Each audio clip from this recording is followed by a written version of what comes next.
ছোটবেলায় সানডে মানেই ছিল আঁকা, স্কুল আর বাড়ি ফিরে গরম ভাত আর মায়ের হাতের চিকেন কষা। আর এখন বড় হয়ে বুঝেছি চিকেন কষার জন্য কোনো বারের দরকার পড়ে না। আর তারপর যদি হয় এত ঝটপট একটা রেসিপি।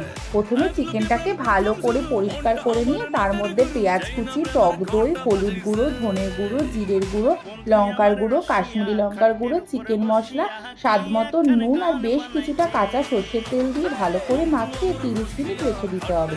তারপর কড়াইতে তেল গরম করে তাতে কুচানো পেঁয়াজ আর গরম মশলা ফোড়ন দিয়ে তাতে মাখানো মাংসগুলো দিয়ে কষে কষে রান্না করতে হবে। আর দিতে হবে বাঙালির সবচেয়ে প্রিয় আলু। আর ব্যাস, তারপর আর কি, ঢাকা তুলে গরম গরম পরিবেশন করে দিলেই হবে। এই চিকেনটা খেলে আমি তোমাদের কথা দিচ্ছি, তোমাদের সেই ছোটবেলার রবিবারের স্বাদটা তোমরা আবার ফিরে পাবে। কারণ এটা মায়ের হাতের সেই স্পেশাল চিকেন কষা। তোমরা অবশ্যই বাড়িতে ট্রাই করো আর আমাকে জানিও।